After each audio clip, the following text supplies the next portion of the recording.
The pressure building up is killing me. As I circle the cage and he's yelling at me, and then as I'm circling, I trip over my own leg, and now my confidence gets even lower. They're announcing my name, and I just feel really heavy and like I don't want to do those punches at all. Breathe and be relaxed, breathe and be relaxed. But at the same time, I know my mom's watching this. Ramil, when people hear your name right now, they see results, but they don't always understand the depth behind it.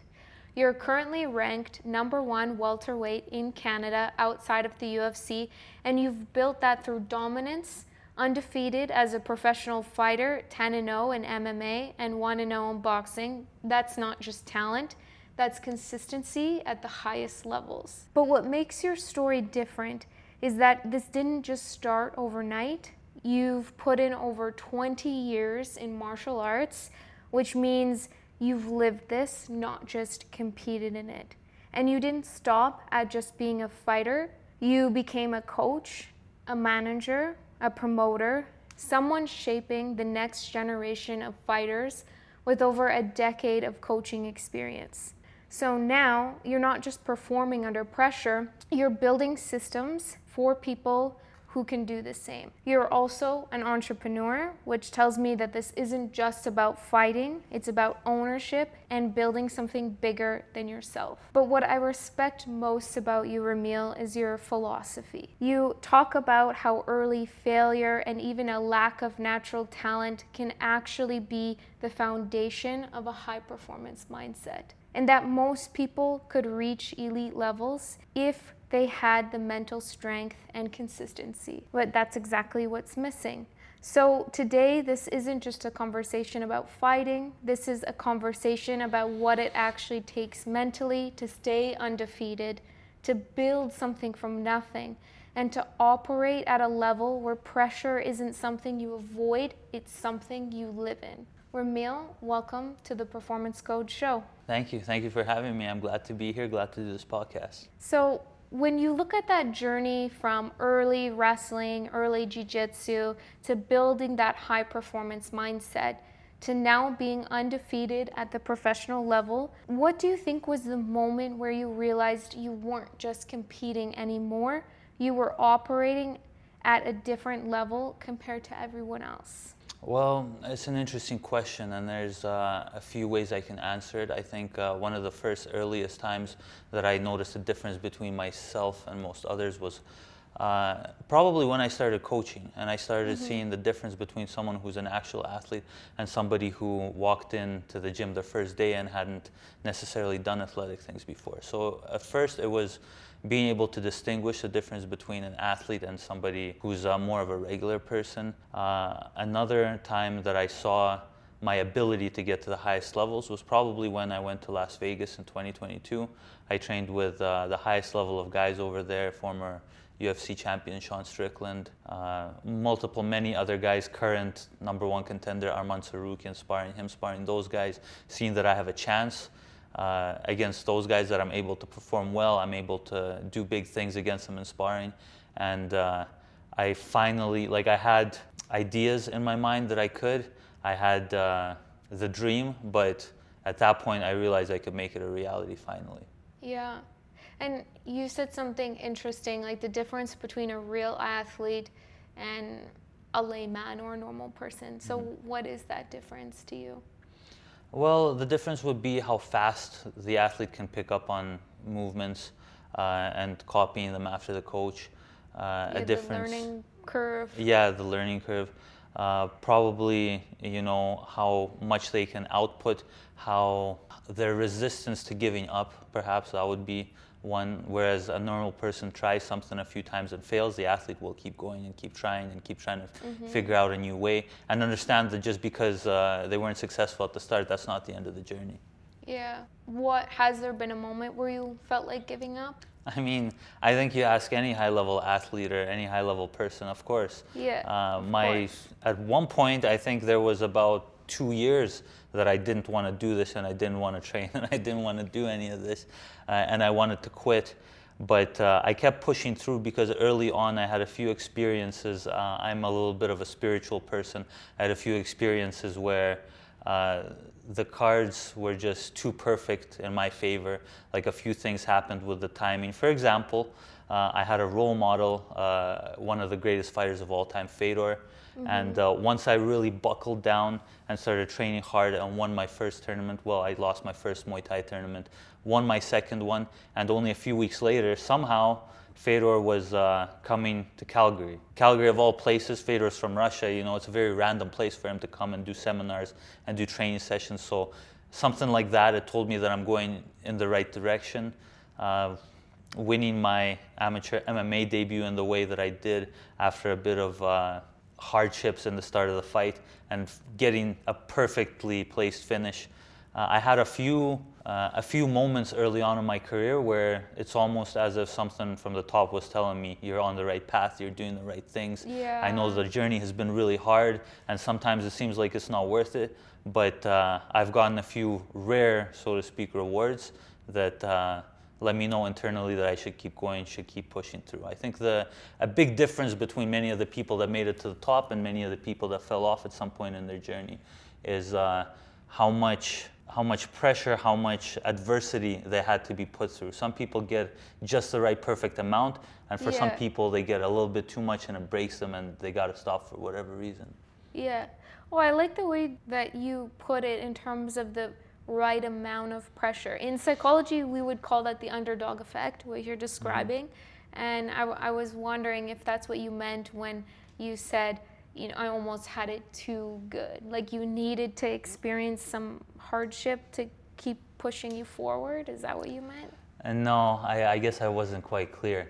I had quite a bit of hardship. I had constant hardship, but I had at certain times rewards and big enough rewards to keep me going on the path and let me continue and motivate me. Yeah, okay, I see. And then you also mentioned kind of the spirituality piece that keeps you going. In psychology, we call that like external versus internal locus of control. So how much do you rely on external factors to push you forward and how much of it just comes from inside? What would you Well, say I would say that for somebody who is a fighter, it has to pretty much almost all be internal. Yeah. But we're also human beings, so to go without any external rewards whatsoever forever is probably impossible for any of us. Yeah. What do people see from the outside that looks impressive, and what do they not see behind it? Well, really, for one, the record. My record is undefeated. I have some good wins, some big wins, some violent finishes in my career. And I have a high skill level in mixed martial arts. And a lot of people, maybe not that they don't understand, but they don't think that I have all these skills in one area of life because I sacrifice so much in other areas of life. For example, when everybody was networking younger or going to school or going to university, I was training 2-3 times a day, just grinding away, going through injuries, being flat broke at times, and really sacrificing a lot to be able to be where I am right now, and still gaining levels, going up from here.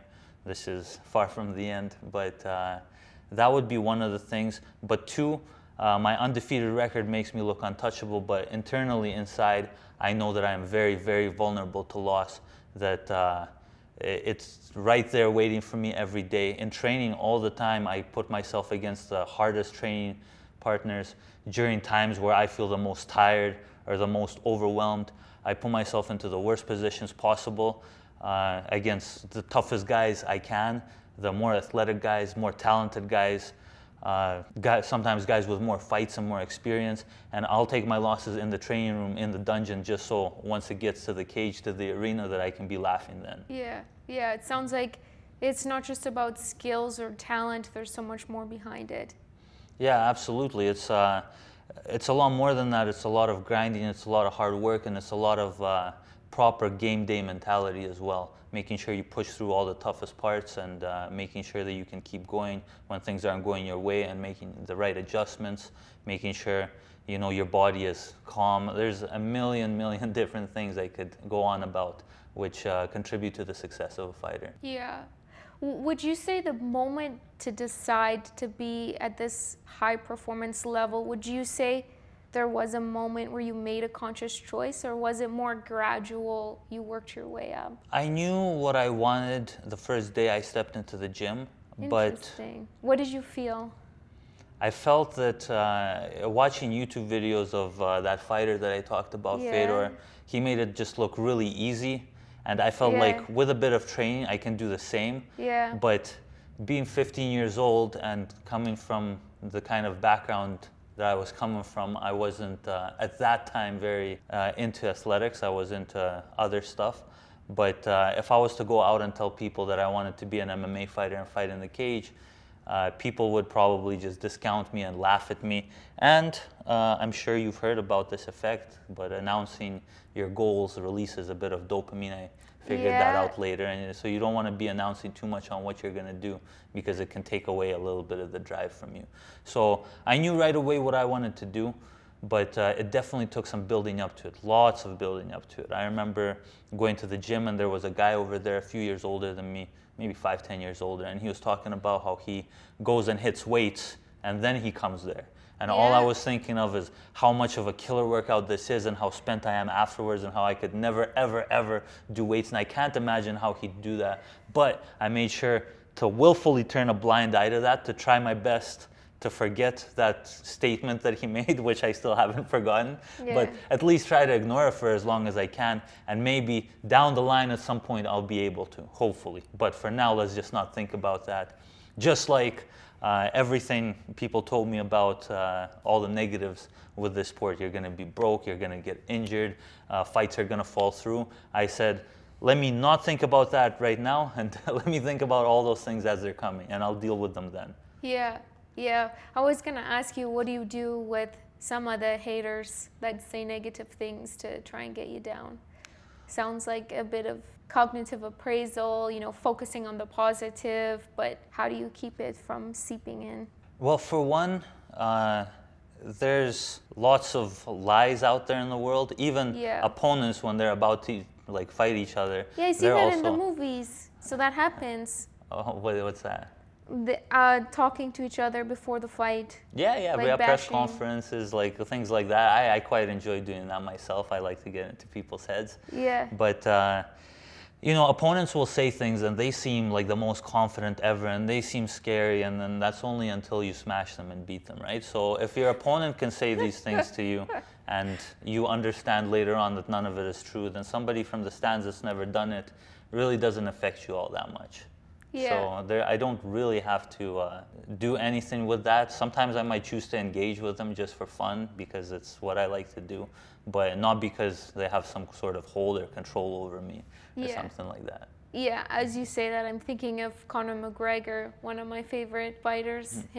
Him being asked by an interviewer about his healthy habits, and he just sits back, do I look unhealthy to you? Yeah, Conor McGregor was one of the greatest at talking and getting into his opponents. What he did with Jose Aldo, many of us have seen the 13-second knockout.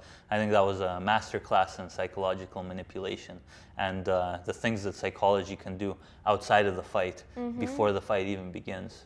Yeah. Speaking of psychology, what do you think of the psychology behind pain? Where do you place pain? Well, I hear that different people have different thresholds of pain, and they feel differently, and some people almost don't feel it at all.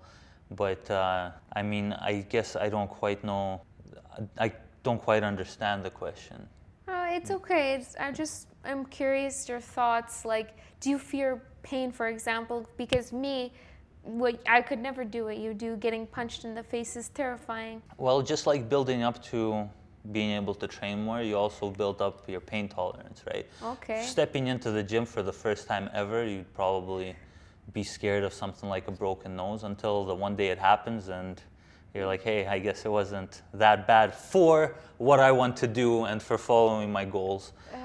So keeping your head on the long-term vision helps you kind of get through the Yeah, with moments time, of you pain? you just experience more and more pain, and you get more accustomed to it and more used to it, and it's just no longer that big of a deal. You don't care as much that your nose has been broken or something else happens. And also during the fight, you don't really feel the pain. You only, most of the time, you Really? only feel it afterwards. Yeah. Really? So Yeah, because of the adrenaline? yeah, you just have so much adrenaline going through you, none of it you really feel. And if you you want to take a second to stop and feel the pain, something really bad is going to happen. You're going to take a lot more pain in there. Oh, that's fascinating. Yeah, they also say that that's the reason music increases performance by 15% when you're training, because pain is about attention. So the more you focus on the pain, the more you feel it. So I guess in your case, the adrenaline, but also you're distracted from the pain, right? Yeah, and there's a few things you can do to like try to help yourself deal with the pain itself. You can hype yourself up. There's something called digging deep that boxers and fighters always talk about, and everyone's definition of that would be a little bit different, right? You gotta go inside your mind to that one spot and think about exactly why you're doing this, whether that be, you want to have some glorious achievements, or you're doing it for your family or something like that. Or maybe for some people because your girlfriend broke up with you and you're heartbroken and you're going to show her, right? Digging deep is different for Yeah. everyone. And in addition to that, you can add a few quotes to that, right? Like one of the ones that I've always thought is, pain is just a chemical sending signals to your brain. True. Right? If you think of it that way, it becomes a little bit easier to deal with. If you got to do 50 sit-ups and you're struggling at 25 and you tell yourself you have to do 500 sit-ups, all of a sudden doing the amount of sit-ups you need to do doesn't sound as bad. There's a few more tricks like that, but they're all really just tricks, and the basis of it has to come from the fundamentals, has to come from repetitions of just doing the thing Yeah. over and over again and being disciplined. Yeah, and I like how you applied externalization technique to pain, because I've done that before with clients that I work with for anxiety, externalizing the emotion, but to do it with pain, I never thought of that before. Yeah, over the years being in this sport, I've picked up a lot of different tips and tricks that can help. Yeah. If you lost everything tomorrow, your reputation, your title, what would you rely on first to rebuild? Consistency. Whatever I'm Tell gonna me do, more. I'm gonna make sure I go out and do it repetitively and make sure I'm reliable to whoever I'm working for, or whatever activity I'm doing, making sure I'm reliable, making sure I'm consistent, and making sure I give in 100% of effort every day. And over time, you become hard to ignore. Yeah, I agree with the consistency. I had someone challenge me on it once. It was an entrepreneur, and they said, yeah, it's important to be consistent, but it's also important to know when to stop and when you need to pivot. What do you think of that with your entrepreneur hat on? Absolutely, you can be piling your resources towards something that's not going to pay off, or against someone that's going to take advantage of you. And Yeah. so you need to be able to use your, what's the word for it? You need to use nuance, I guess. You need to be able to use your, Yeah. you need to determine whether it's a good investment or not, what you're doing. Yeah, because I think a lot of people struggle with that particular question. Is like, when do I walk away and when do I keep trying? I guess only life experience can tell you that. You can't give a blanket statement for that one. Yeah, it has to be personal and maybe like connected to the why, what you said before. Absolutely. You just have to kind of figure it out on your own. I can't cover every single possible situation right now, Yeah. sitting from here with some sort of ambiguous answer. Yeah, I understand. Walk me through like a personal story where you felt the pressure weighing on you. What was going on in your mind? How did you overcome that? It would have to be my first ever MMA cage fight. And Okay. I love this story, and I hate that my opponent is such a big part of it because he's a cool guy. Yeah. But I was 19 years old. I had just fought Muay Thai. I lost a split decision in my opponent's hometown. Yeah. And due to some technicalities of Muay Thai scoring, points, all that. But I was about to fight at 19 years old, my first ever cage fight. And I started walking out. I was full of nerves, super tense, shoulders all the way up here. Yeah. And I'm about to walk out, and my heart's beating. It's racing. This is the first fight I'm ever having, a moment that I've visualized since I was 15 years old, so for 4 years, something that I thought deep in my mind maybe I can't do, but finally I'm here and I'm about to do this thing, and I've never done it before, and I don't know really what to expect, and I've seen this so many times on TV, and I've thought about it. I've had my own ideas of what I'm gonna do, but at the same time I thought maybe I won't be able to do it because it's harder than it looks. Like, there's just so many different questions going on, and I saw guys that already had their first MMA fight as a level above myself, almost, because they'd done something that I haven't done yet. And I'm about to walk out, and as I'm walking out, my opponent, he was this really big, athletic guy. He was 27. He was a full-grown man. I was still growing out of my teenage body into becoming a man. Yeah. And he looks over the cage as I'm getting Vaseline put on my face, and he starts just talking smack to me. He starts yelling at me and doing all these things as I'm feeling all this pressure inside of me. And then I'm like, okay, I acknowledge him. And then I just want to get in there and get this over with. I want to get in there and just get this started, because the pressure building up is killing me. And then my coach at the time, he was an old school Muay Thai coach. As he's rubbing Vaseline on my face, he tried to pull a trick off and tried to put a bit of my neck, rub it on my neck so that the guy can't grab me. Now the commission member that was watching, he caught that. So he's like, no, you got to wipe that off now. So now time is going even slower as they're trying to wipe off my neck. And I'm about to get into the cage. I go to the cage and they stop me again. They're like, hey, you have your mouth guard, you have everything. And it just keeps building and rising. And I'm like, yes, I have everything, let me in. So I run in and I'm making eye contact with this guy as I circle the cage, and he's yelling at me. And then as I'm circling, I trip over my own leg. And now my confidence gets even lower. And I go into my corner and I visualize this moment, like how I'm gonna punch a few punches as they announce my name. And he's still yelling at me, they're announcing my name. And I just feel really heavy and like I don't wanna do those punches at all, but I still do them anyway. And fight's about to start. I'm thinking, okay, I just have to touch this guy. I just have to touch this guy. Breathe and be relaxed. Breathe and be relaxed. But at the same time, I know my mom's watching this, and for whatever reason it is, I don't know what it is, but I'm like, I don't want my mom to watch me get beat up and pummeled in this corner right now after this guy's talking all this to me. So I just make sure, focus on my breathing, try to relax everything, and just touch, tag him. Don't try to hit him hard, because I'll be slow and I'll load up and he'll see it, but just try to touch and everything will flow from there. And that's what I did. And then the fight started, ended up knocking him out in the second round. Wow, impressive. Oh, and I love how you anchored it in your mom. You went back to that. Yeah, I knew she was watching. I have no idea what it is, but that was the one time I was like, I don't want her to watch me get beat up by this guy. Yeah, you turned it into motivation. That's incredible. Oh, I love that. And would you say, what do you think of flow state? You've heard of it, right? Absolutely, yeah. Yeah, and would you say you entered that, or what's your thoughts? I think most of the time when you're fighting, you enter into flow state. I mean, just the consequences are so high, you're so full of adrenaline, and you don't have the ability to think too much. You'll think a little bit, but there's very little that you can focus on outside of what's happening. I remember there was a great coach whose podcast I was listening to, and he got a question on there. Someone asked, how can I increase my attention during an MMA fight? And his response was, I don't know what you mean by this question. If you're having trouble focusing on what's going on in an MMA fight, you may have bigger underlying problems and need to go see some sort of different specialist for that than myself. So yeah, you kind of automatically enter flow state when you're in there. It's automatic. I was gonna ask, can you turn it on? And can you turn it on in practice? In practice, yes, but I think it has to be a certain type of training without stopping all the time, where you walk in there with your own person and you have a plan for the training session and you just go and you just drill and you just flow.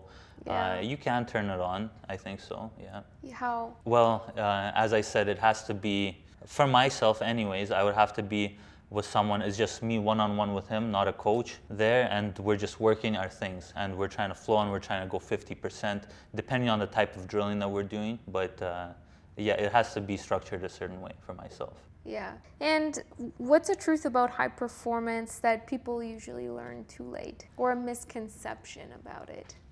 I mean, I think I would have to go with the basic following through on your word and not putting things off too far, not procrastinating. Because if you're talking about too late, that's probably the one people learn too late, when they run out of time and realize they can't procrastinate anymore.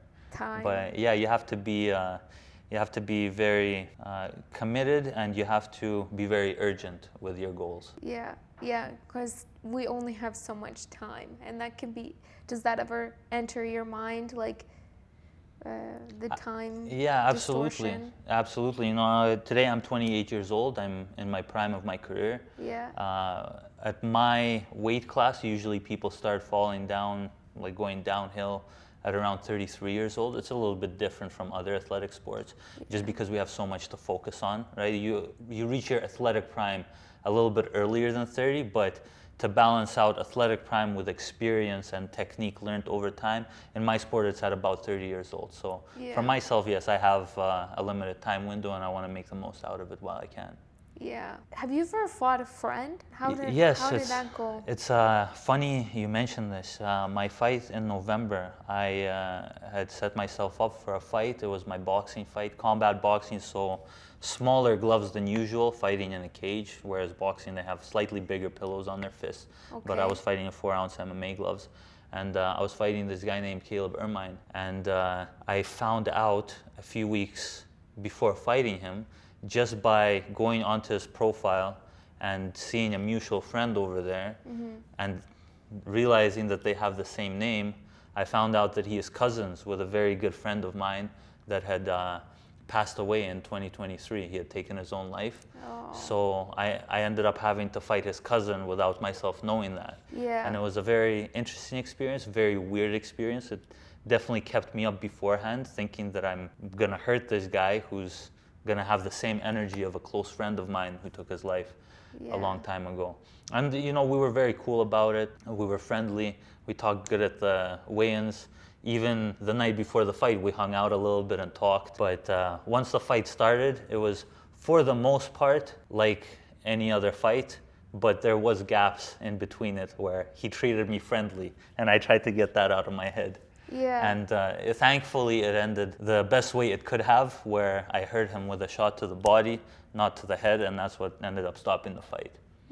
What emotion did you feel? Did you feel guilty at all? No, not at all, because like a body shot, it didn't really hurt him. It didn't really butcher his face or anything. It was honestly probably just, I expected the fight to go on after that. I expected him to get up, but he didn't get up in time. And so maybe not the best for the fans, but for me, it was the best case. Oh, good. And what's a story of a personal failure that you endured that you learned the most from? It would have to be me traveling to Bahrain, which is near Saudi Arabia, in 2019 for the Amateur MMA World Championships. I was the only Canadian fighter fighting on it, and I was matched up against a fighter who was the reigning defending world champion. I was 5-2, that was my record. It was my first fight outside of Alberta, and I was fighting, well, a world champion who was 25-2 from Russia, Dagestan. And we even had a bit of a personal story in between us where we didn't like each other. And I came out, I trained as hard as I could before the fight. I came out, I fought my hardest. He stung me at the start, broke my nose in the first 2 seconds. I circled, tried to switch it up, got stunned again, tried to switch it up to some low kicks, got stung again, tried to switch it up to the body, got stung again. Tried to switch up the tempo, slow it down. As soon as I started doing that, he knew what I was doing. He stung me again. I don't know if I landed a single shot on this guy, and he ended up knocking me out in the first round. But and it was also very emotionally painful after that, because there wasn't any respect earned after the fight. We were still not good afterwards. Story or learning or perspective shift, I mean, whatever you feel comfortable sharing. I can talk about my weight classes right now. Do it. Yeah, I've been currently fighting at welterweight for the majority of my career, but I do feel that I can still make the lightweight limit. It's definitely a challenge, especially with everything going on in my life. It's tough to make lightweight with everything that's going on, because I gotta work, I got a family, I got all these things that I gotta take care of. But when I look at the weight classes and I look at everyone fighting, and I know I've made lightweight before at 155, and I look at everyone in the UFC there, and I believe truly that I'm world class and I can be top 5 or champion in that division. Absolutely. But I've been fighting at 170 for the last little bit just because that's how life's been. So I gotta make the necessary adjustments to get a little bit lower, because at 170, even if I do become higher level, I have to adjust my style to more of a grappling style, which isn't as fun to watch for the viewers, and I don't think there's as much money to be had. But yeah, the weight cut, there's lots that goes into it. Most of us at a higher level, we have coaches for that, specific rehydration and nutrition coaches that take us through either meal plans for the entire fight camp and or the final water cut that happens in the last week. The meal plans are not anything super special. It's just really some meat, some carbs, and a little bit of veggies, a little bit of fiber for the most part. It's just rationing the sizes of your meals properly, making sure you get enough protein. That's number one, so you don't lose any muscle, and so your body can repair itself. Number 2, the carbs, so you can train. And number 3, you need to have enough fats, just so your hormones don't go all out of whack with how much training you're doing, and at the same time cutting calories. So that's important. And then the water cut, everyone's least favorite part of fighting, which I've done over 20 times now.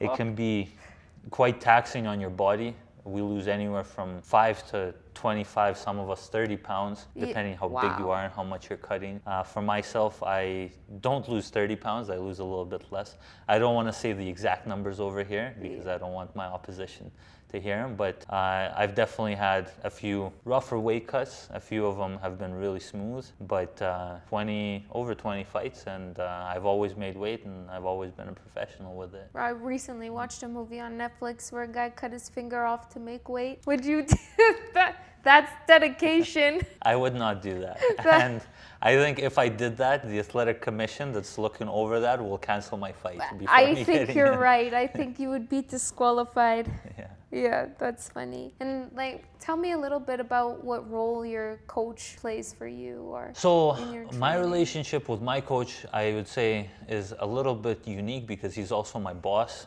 at work, and he's also a bit of my mentor when it comes to entrepreneurship. Brian Bird is the owner of Champions Creed, our gym that we have. We have 2 gyms in town. I work at the one at the north. I work there full time, 8 hours a day usually. And he provides a lot of guidance to me in the entrepreneurial sense. He teaches me lots about that. He also gives me game on managing fighters because he's been in this for a lot longer than I am. He's the owner of the promotion that I'm the matchmaker for, and I do some promotion work for them as well. So he teaches me how to navigate getting documents from fighters, which is, I know it sounds tricky, but I'm telling you, it's trickier than you can imagine getting proper documentation out of fighters. Just fighters, you know how I said you got to sacrifice a lot to get one thing? Yeah. Oftentimes they've sacrificed either education or sometimes a bit of common sense, it seems like, in other areas of life. Not all of us, but it's funny. The split in fighters is pretty interesting. Many of us are very, professional, organized, on-time, real athletes, and the other half is like cowboys and idiots and meatheads and just psychos, loose cannons, all sorts of stuff like that. So making sure you're dealing with them and getting their documentation, and at the same time not getting on their nerves too much can be a bit of a challenge. Yeah. Oh, that's funny. Oh my gosh. Is there a mindset that separates elite performers from just average performers? Well, yes, but I would say into the mindset, it's not one single thing that can separate them. It's a mindset that is built over time, most of the time. Like I said, I didn't start off the way I am right now, and that would probably be the case for most people, unless they are training at it from very, very young age, like 5 years old, under the guidance of an ex-pro athlete who was their father or something like that. That is probably the only outlier to that. But I would say the biggest thing would be being consistent and not giving up, and quality work. And only you know what quality work is to you, right? Like maybe you can trick other people, but you can't ever trick yourself and your mind that eventually builds habits for you. Yeah, yeah. What role do you think money plays in motivation? I mean, we talk about money like it's such a toxic term, or it's wrong to want to win for that reason. What's your thoughts on that? Or even just money in sport. Some sports organizations are extremely underfunded and athletes are underappreciated in terms of financial compensation. Well, at its most basic form, we all gotta eat, right? And if Yeah. you're not making enough money off your sport to eat, you gotta be working other jobs. Yeah. And when you're working other jobs, you're taking away potential time that could be spent into True. into your training. For me, it's a little bit different because my job includes a lot of coaching and things like that. So Yeah. even if I can get 2 training sessions in a day and 2 coaching sessions in, it's like when I'm coaching, I'm still upgrading my software without banging up my body at all, because I'm seeing Yeah. things, I'm figuring things out for myself a lot of the time. But to go back to your question, money, I think it's important. I think the degree of its importance depends on who you are. Some of us are more materialistic than others. For myself, my goals may be a little bit different from others. Like, I need money enough to survive, to make sure my family's all good and taken care of, and living a comfortable enough life. Outside of that, I care about impacting people's lives. So for me, that would be the bigger motivator. Yeah. Sure. Tell me about your entrepreneurial journey, and like what skills from fighting did you extrapolate into your entrepreneurship realm? It would definitely, the top skills would definitely be things like discipline and consistency, as I've mentioned so many times today. Yeah. But making sure that you're doing the things when you're feeling tired, when you don't want to, making sure you have attention to detail. So if you were to define high performance in a sentence or less, how would you define it? I'd have to define it as somebody who is in the top 5% of their respective field. Okay. That would be high performance. And if I want to go on, is being able to perform under any stressful or non-optimal state. I like it. Thank you for being on the Performance Code Show. My name is Paige, your host with the Performance Code Show. Thank you so much to our sponsors for sponsoring the space, Savvy Health, and having us here today. Stay tuned for more and subscribe below.